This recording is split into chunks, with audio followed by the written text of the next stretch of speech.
Halo, ketemu lagi di CMC Caring Mom Community. Channel ini buat ngobrolin semua hal dan berbagi solusi. Saat ini saya mau ngobrol dengan Miss Siska, guru SD, kepala sekolah SD, Speak First. Tapi dulu ngajar anak saya di preschool, di TK juga, SD kepala sekolah. Sekarang junior high ya, ada junior high. Ya, kebetulan saat ini saya mengajar di junior high untuk character building. Lalu di SD-nya saya masih kepala sekolah. Principal. Oke. Nah, ini gini Miss. Sebelumnya sehat toh Miss? Alhamdulillah sehat selalu. Semoga masih tetap semangat ngajar online anak-anak. Masih tetap semangat. Harus kreatif loh gurunya. Betul sekali. Bagaimana membuat anak-anak tetap seneng belajar di rumah, betul. Ya kan? Kalau anak-anak SD SMP kan pengennya ketemu teman-temannya, gitu main, kan, ngobrol gitu. Nah, ini kan karena PJJ jadi harus di rumah, gampang bosennya ini. Kalau gurunya nggak pinter-pinter mengolah materi, gitu. Benar. Semangat ya Miss. Selalu semangat, ya. Karena semangat kita nanti menular ke anak-anak. Itu betul banget. Nah, ini tapi yang saya mau bicarakan sekarang adalah ada sahabat CMC yang putranya masih SD. Beliau cerita kalau selama ini aku sudah membuat kesepakatan dengan anak-anak. Karena beliau ibu bekerja. Jadi buat kesepakatan anak-anak jam sekian harus mandi. Nanti sekolah sampai jam berapa, terus nanti jam sekian makan, jam sekian ngerjakan tugas, dan lain sebagainya. Nah, tetapi kemudian dapat laporan nih dari mbaknya yang menemani di rumah.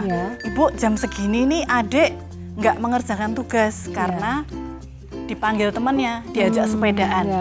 Dan nggak bisa ditahan untuk, ayo ini udah kesepakatannya jadwal jam sekian ngerjakan tugas loh. Nggak bisa, aku mau main pokoknya. Nah, itu. Nah, ini gimana nih Miss? Ibunya nggak bisa nungguin di rumah, bisanya kan cuma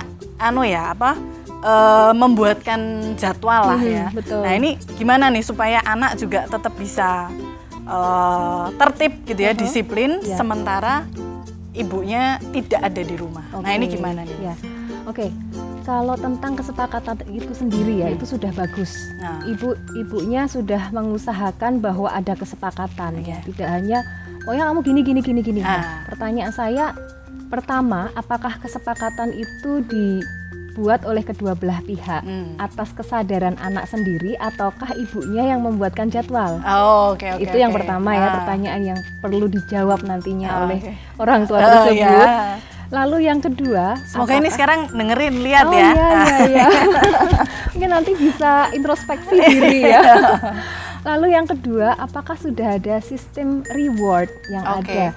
Reward tidak harus berupa barang, tapi bisa berupa saat dia mengerjakan sesuatu sesuai dengan ekspektasi kita, sesuai dengan kesepakatan, kita notice itu, you have done well today, atau hebat ya hari ini, tertib loh ininya. Nah, siapa sih yang nggak suka kasih reward gitu, meskipun hanya berupa kata-kata yang mendukung seperti itu. Lalu itu kedua ya, yang ketiga kita harus tinjau kembali kadang-kadang apakah kesepakatan itu sudah adil untuk anak dan apakah situasinya tidak berubah. Nah, kadang-kadang perubahan situasi itu menuntut orang tua harus membuat kesepakatan baru lagi dengan anak. Jadi masih relevan atau enggak gitulah ya, masih cocok atau enggak dipakai atau mungkin ada perubahan-perubahan gitu ya. Seperti layaknya sebuah perusahaan yang punya kebijakan. Nah, kebijakan itu kan bisa berubah sesuai dengan kondisi perusahaan ya.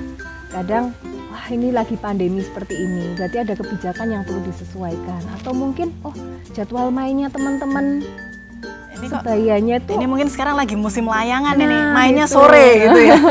Berarti sore jangan ngerjain tugas ya, kerjakan tugas diganti misalnya. Dan itu pun kita harus komunikasikan dengan anak.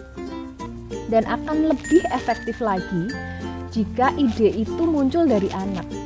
Karena dia sendiri yang ya udah deh aku gini aja gitu.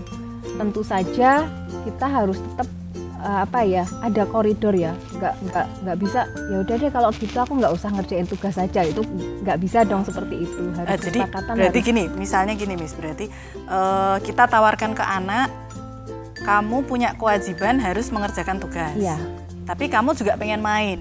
Nah ini kamu pilih mainnya jam berapa, misalnya gitu bisa ya. Bisa, jadi berarti kalau kamu milih main layangan sore misalnya, berarti kamu mengerjakan tugas sebelum main. Iya.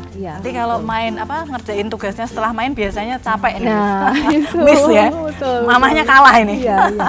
Nah, satu hal lagi yang penting yaitu saat kita membuat kesepakatan dengan anak kita juga harus sanggup dan siap untuk kecewa. Wah, ini berat nih. Maksudnya gimana ini, Miss? Kadang kita terjebak dengan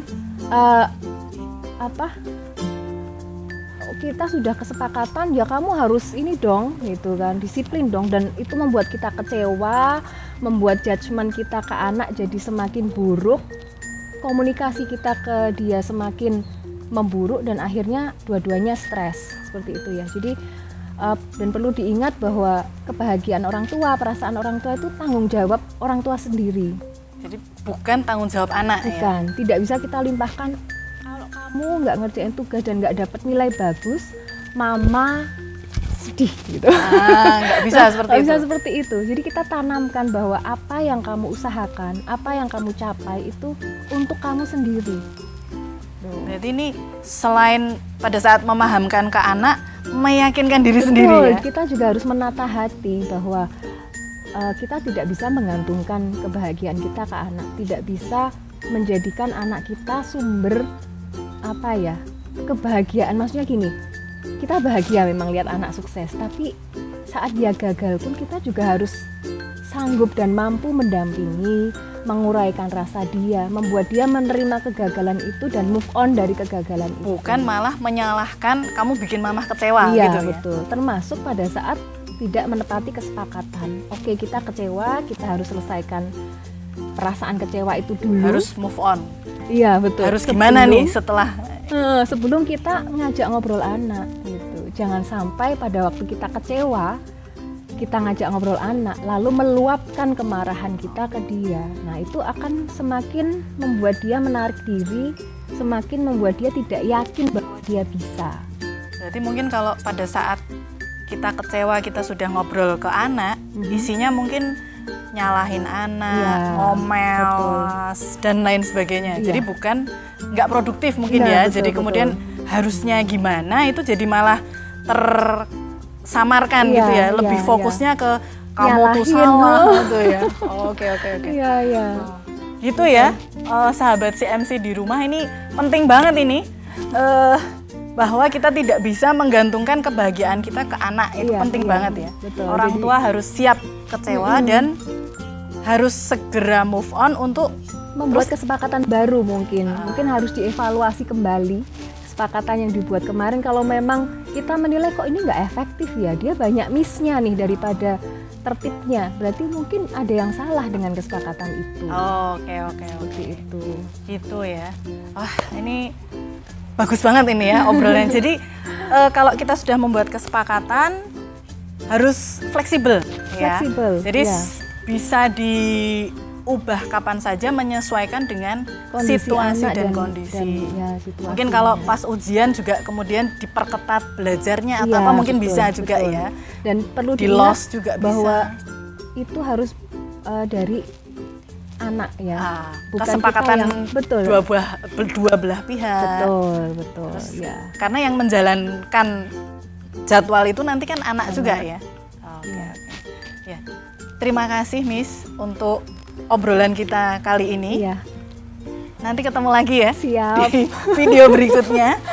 Baik sahabat CMC, semoga perbincangan kali ini bisa sedikit memotivasi atau menyadarkan sahabat CMC juga di rumah. Ayo kita jadi orang tua yang fleksibel ya. Bisa menyesuaikan dengan situasi dan kondisi anak gitu. Baik, jangan lupa untuk like dan subscribe untuk sahabat CMC yang baru saja ketemu dengan channel ini. Kalau ada pertanyaan mungkin untuk Miss Siska, kita jadikan bahan obrolan di video berikutnya. Siap. Silahkan tulis di komen. Demikian, terima kasih Miss Siska. Terima kasih kembali dengan senang hati. Baik, sampai ketemu lagi. Salam untuk keluarga.